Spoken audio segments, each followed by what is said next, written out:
Good evening, visitors. Welcome to the Australian War Memorial's Last Post ceremony.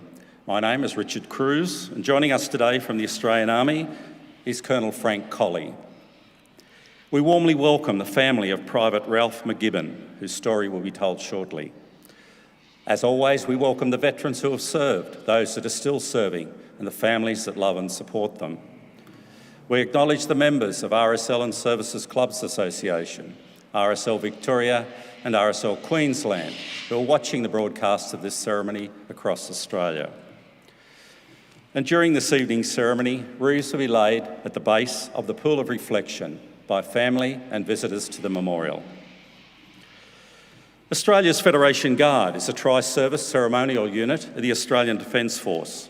They provide a ceremonial presence at civil and military events and during visits to Australia by foreign dignitaries.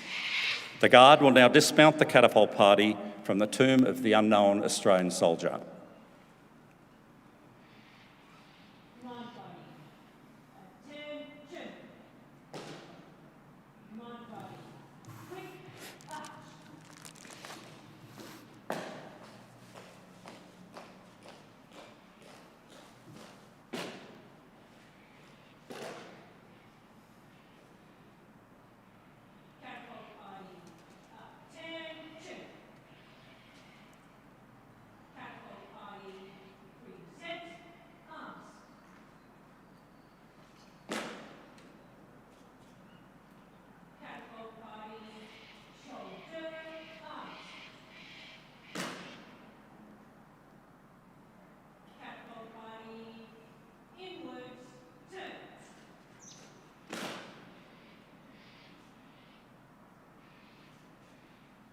Catapult party, slow!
If you're able, I invite you all to please stand and join in singing the national anthem.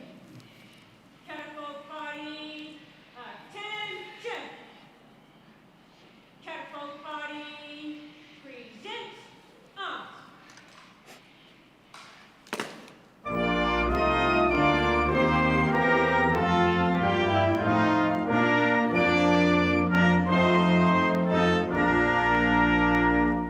Australians, oh, let us rejoice, for we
If you're able, please be seated.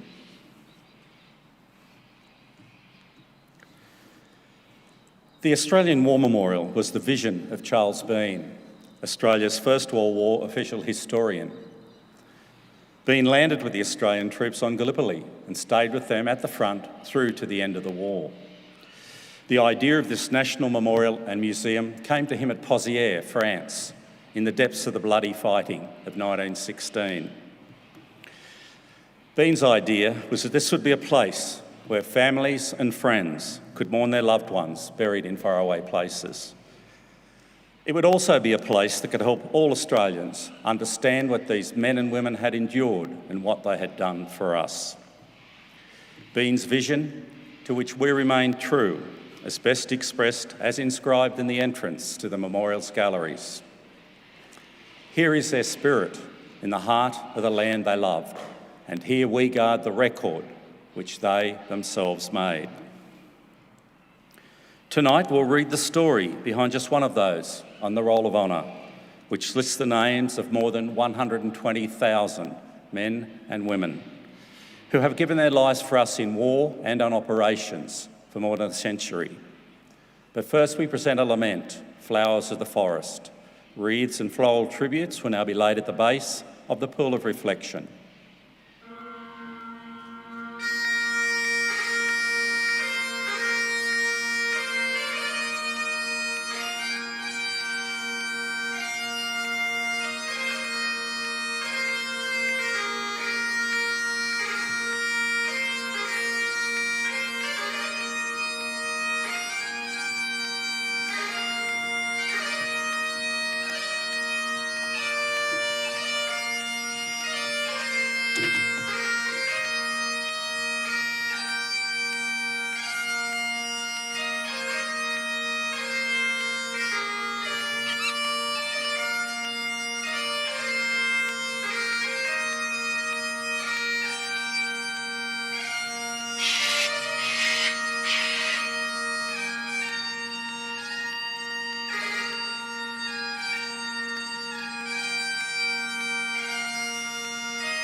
Today, we remember and pay tribute to Private Ralph McGibbon.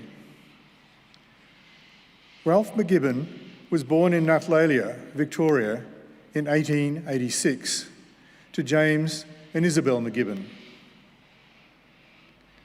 Little is known of his early life, but by the early 1900s, he'd moved to Milburn Creek near Cowra in New South Wales, where he was working as a shearer. It was here that he met and began a relationship with Elsie Edith Russell. They were married at Canberra in 1908, and in the ensuing years they had two daughters, Nellie and Gladys. By 1914, the family had moved to Woodstock, New South Wales, where McGibbon continued to work as a shearer. Following the outbreak of the First World War, McGibbon travelled to Liverpool Camp, where he enlisted for service in the Australian Imperial Force on the 18th of November 1914. McGibbon was allotted to the 2nd Reinforcements to the 4th Battalion after his initial training. He embarked, along with other reinforcements from Sydney, on the 11th of February 1915 in the troop ship Sinang B. At the time of embarkation, Elsie had become pregnant with their third child. The second reinforcements disembarked in Egypt just in time to join the 4th Battalion at Mena Camp before it sailed to Lemnos in early April in preparation for the Gallipoli campaign. In Egypt, McGibbon was allocated to C Company of the 4th Battalion. After arriving at Lemnos, the men trained continuously for the seaborne invasion of the Gallipoli Peninsula. The initial landings took place in the early hours of the 25th of April, when the Australian 3rd Brigade began their landings. The 4th Battalion went ashore with the 2nd and 3rd waves. The fighting was fierce, and no quarter was asked or given. At some point in the days after the landing, McGibbon was badly wounded. He was evacuated to the hospital ship Gloucester Castle, where, on the 7th of May, he died of wounds and was buried at sea the same day. He was 29 years old. In October 1915, Elsie gave birth to a son and named him Ralph in honour of a father he would never meet. After the First World War, McGibbon's name, along with so many others with no known grave, was added to the Lone Pine Memorial at Gallipoli. His name is listed on the Roll of Honour on my right, among almost 62,000 Australians who died while serving in the First World War. His photograph is displayed today beside the pool of reflection. This is but one of the many stories of service and sacrifice told here at the Australian War Memorial. We now remember Private Ralph McGibbon, who gave his life for us, for our freedoms, and in the hope of a better world.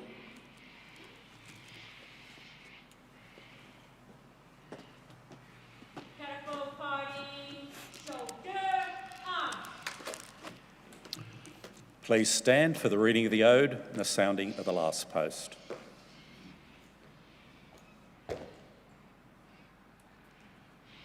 They shall grow not old, as we that are left grow old. Age shall not weary them, nor the years condemn. At the going down of the sun, and in the morning, we will remember them. We will remember them. Catapult party, present, arm.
lest we forget. lest we forget.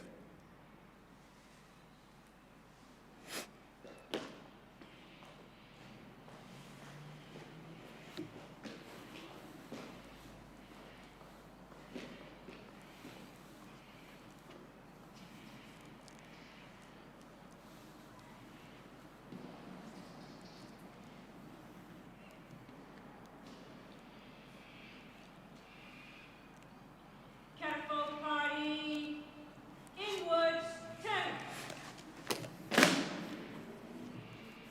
Catapult party, quick, ush.